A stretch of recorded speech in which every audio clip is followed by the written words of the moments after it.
There's a certain type of person you've probably met before. They're not loud, they're not trying to dominate the room, but somehow you can feel it, that there's a boundary there. Not an aggressive one, not even an obvious one. Just this invisible line that says, you can only come this close unless I let you closer. That's exactly what Kirara Hoshi represents in Jujutsu Kaisen, because while most characters in the series are defined by power, trauma, or ego, Kirara is defined by something way more subtle: control over connection. And once you understand that, everything about her starts to click. Her ability, her loyalty, her rebellion, and even the way she represents herself. Most people think that strength in Jujutsu Kaisen comes from how hard you hit, but Kirara's strength comes from something completely different: who she allows in her world. Her curse technique, Love Rendezvous, isn't about destruction, it's about managing distance. People are assigned roles, positions, limits. Some can approach her, some are pushed away, and some are completely locked out. And that's not just a cool ability, that's her personality turned into a system. Because psychologically, Kirara is someone who doesn't trust easily, doesn't just open to anyone, and doesn't believe access to her should be automatic.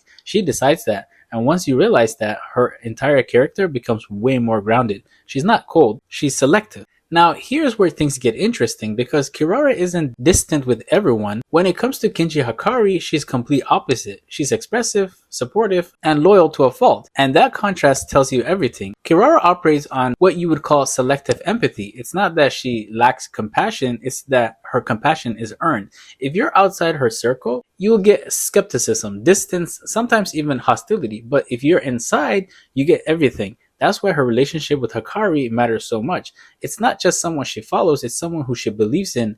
And more than that, she stabilizes him. Because you see, Hakari is a chaos. Risk, emotion, the fever. Kirara, she's the one who reads it. She notices when he's off, when he's not himself, when the heat drops. So while Hakari chases intensity, Kirara understands it, and that dynamic shows a really important psychological trait. She's not just loyal, she's the emotional intelligence in a quiet way. You see, Kirara didn't just randomly end up outside the Jujutsu system, she left it. And that matters because Jujutsu society is rigged, right? Traditionally and hierarchically, it tells you who you are, what your value is, and where you belong. Kirara rejected all of that, and psychologically, that points to something deeper than just rebellion. It's identity protection. People who feel misunderstood or boxed in by a system tend to do one of two things: conform and suppress themselves, or reject the system entirely. Kirara chose the second one, and that's why her mistrust of authority feels so real. When she doubts information coming from the higher-ups, even something serious, it's not arrogance, it's defense. Because if a system has consistently treated you like an outsider, you stop believing anything it tells you.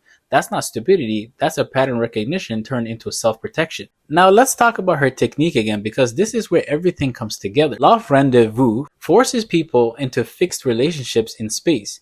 You can't just move freely, you can't just approach her, you have to follow her rules. And that is such a perfect reflection of her psychology, it's almost scary. Because in real life, some people don't set boundaries by saying stay away, they set boundaries by making it impossible to get close to them in the first place. That's Kirara. She doesn't confront, she structures. She creates a system where only the right people can reach her, everyone else gets filtered out automatically. And the fact that she uses this in combat shows something else. She's a technician. While characters like Megumi rely on strategy, Kirara takes it a step further. She turns the entire battlefield into a controlled environment. That requires high awareness, patience, and the ability to think multiple steps ahead. She's not trying to overpower you, she's trying to make sure that you were never a threat to begin with. Another thing people overlook about Kirara is how she represents herself. In a world where most sorcerers fit into a certain mold, she doesn't even try.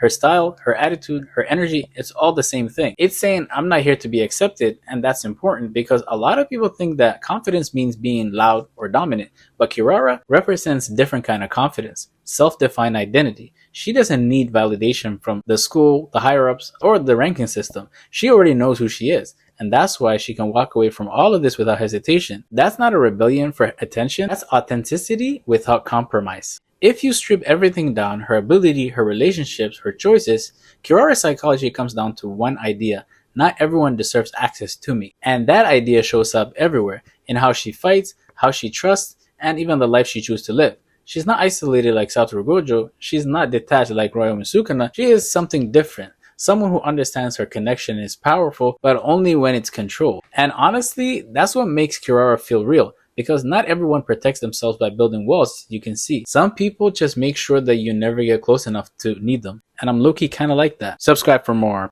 Bye!